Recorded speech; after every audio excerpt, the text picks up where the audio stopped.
Hello everyone, I hope you're all doing very well. So, news August 2020, very important thing we better show. Dear fighter pilot partners and friends, this week we leaked the features set and announced the DCS A-10C 2 Warthog. So this is the upgraded A-10C that's going to be coming to DCS shortly. We would like to take this opportunity to discuss some of the features that will be available. These include laser Mavericks. Oh, so we've never had the Echo, have we, RC? No. Scorpion helmet-mounted queuing systems. That's going to be air to ground. AGR-20, don't know what that is, we'll find out. APKWS, and the GBU 54 JDAM, and more. Other stuff here about mission editor and bug fixes, but we're going to continue through with the Warthog. So, new features. With the release of DCS A-10C2 Warthog, an important update will be the changes to the HOTAS. This was requested by our professional clients and now represents the true USAF configuration, in particular when considering the Thrustmaster HOTAS Warthog throttle and stick. Here is an overview of the new feature set that will be available upon release. Updated external model, improved 3D mesh and textures, removal of the TISL pod. I always thought the model was actually pretty good from the old A-10C. I know it's 9 years old. It's old, nearly a decade old, I think, from memory. 2009, 2008. It is nice still. It is good. It is good. Updated cockpit, weathered Dirty Bird textures option, addition of the ARC210 radio head. Removal of the TISL control panel. Does anyone know what the TISL control panel is? It's a target identification laser. Right, is that something we've got at the moment then? Yeah.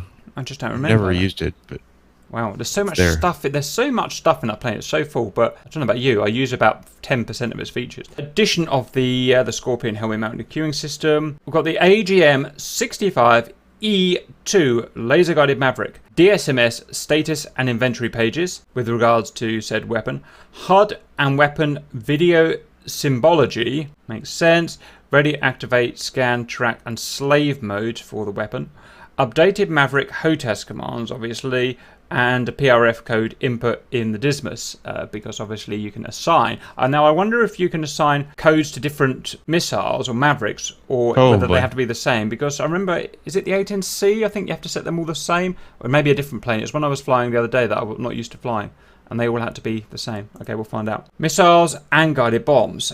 AGR-20 Advanced Precision Kill Weapon System, APKWS Laser Guided Rocket. So it's going to be something contemporary to the laser guided rockets in the JF-17, presumably.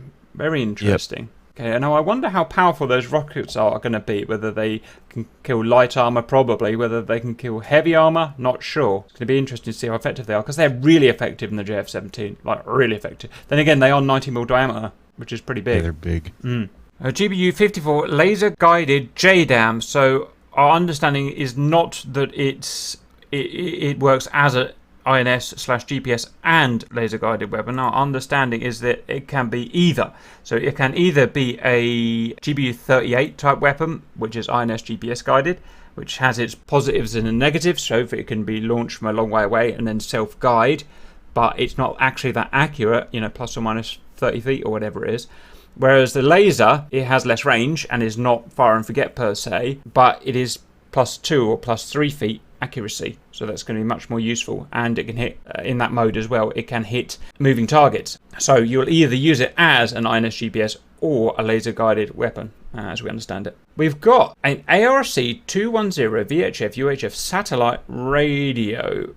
Radio start, menu pages, manual frequency selection, preset guard, all the normal stuff. And I wonder if it's going to work in any way different, because the radios are modelled pretty well in DCS. We've got video, hour-long video experimenting on radios. How far can they go? How much does the curvature of the Earth affect them? How do mountains affect them, and so on? And it's all modelled, probably not perfectly, but pretty well. It won't go through a mountain very well. It go around it a little bit. It won't go around the Earth's curvature much. It will a little bit, just like in real life, and so I wonder if satellite, it will just work all the time. What do you reckon? So having some experience using satellite radio in the aircraft, you should be able to get a hold of anybody anywhere as long as you have line of sight to the satellite.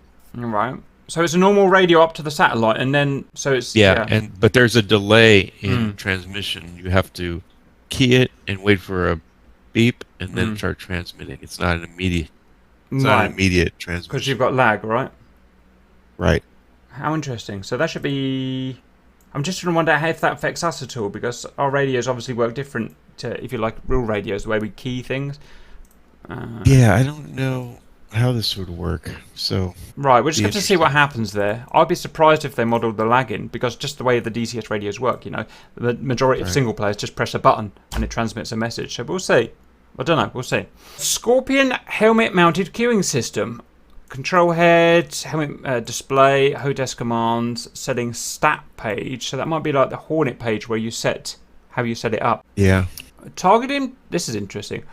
Targeting pod projection window. I wonder if we've got any pictures of that. Targeting pod, so There does that is. mean you can see the T-pod through the helmet mounted display? I think you can see it on the and I think you can see it on the HUD Oh, too. interesting. Okay, we'll have a look at that. Data Or link. through the T-pod. Roger. Data link, PPLI, oh god, precise participant, something, mini SPI, so I'm guessing you see a SPI on that, we'll just have to see, EPLRS, and designated target symbols, that'll be interesting, all viewable through the helmet, I presume. Waypoints, so navigation stuff as well through the helmet, which I guess that makes sense to have it. SPI and hook ship symbols, that's going to be interesting, through the helmet, wow. Yeah. Not sure that's going to work, but it's going to be interesting. This is going to be a big manual. This is going to be a big manual.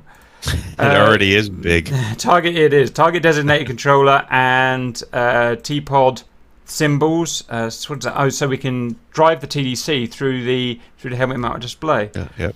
Yep. And TGP. I wonder if the HUD comes through it as well. It doesn't mention there. There's a picture down below, so you can Watch take a look. Updated host commands, obviously. So we've got a picture. This is just a picture of the the cockpit. We have now completed the flight dynamics research needed for the new weapons and are close to completing the cockpit weather textures. We are also completing work on a helmet-mounted queuing system and integration of targeting pod protection window over land masses and buildings. My understanding is, and don't quote me on this, it's just my understanding, is that once this is out, then air-to-ground feature of the helmet-mounted displays are going to come onto the other contemporary planes, F-16, F-18 and whatnot. So what we can see here, RC, is the T-Pod's IR window over the top of a HUD, which is presumably it's off bore, so it is on. So the helmet display shows the HUD a bit like the other planes. Also, it shows a T-pod overlay. In this case, probably IR. I don't really know, which is interesting. I can also see a diamond, which is probably a SPI. I'm not sure. It's been a while since I've done this. Also, got a cross showing presumably where the cursor is or the cross is and the T-pod. So one thing about that is, though, doing this requires you to have a very steady hand in a T-pod, whereas it's impossible to hold your head still when it's off bore. Do you know what I mean? So if say you're looking right 90 degrees, you probably see this in the other planes. You can't hold your head perfectly still. So is this going to be shaking all over the place, or can you land lock it, or it's going to be interesting? I don't know. We have to see how it works out. I'm feeling there's a stabilization system where you're able to, especially on track around. IO. Maybe it'd be okay in VR. Track IO users, we use curves, so as soon as you're far away from bore, it becomes almost impossible to hold your head still. So it'd be interesting to see how track IR variants are done. I didn't realise this information was here. I shouldn't have speculated because we've got it all here. We've got the GBU-54 low-cost guidance kit that combines combat-proven JDAM with a laser seeker achieving outstanding accuracy. Unlike GB31 and GB30, the GB4 can engage moving targets. Yeah, it'd be interesting to see if you can combine the INS GPS with the laser or whether they are completely separate. It's going to be interesting. The guided rocket looks interesting. It doesn't seem to have a seeker head on it, so it's a bit strange. The 2.75 diameter. Right, let me go and work out that. 2.75 times 25 equals 68. So it's smaller. It's less than 70 mil. The laser guided rocket is known as the fixed wing. The rocket has proven effective combat Afghanistan. So interesting to see what damage we can do that. We look forward to your feedback on the new weapons. That's it. I'm not an A-10 guy, but that's pretty cool. I look forward to doing the videos on it and stuff like that. Anything you want to add at this point, RC? Nothing to add. All right. Well, you don't know when it's coming out, but we'll let you know as soon as we know. I hope that was useful and see you later.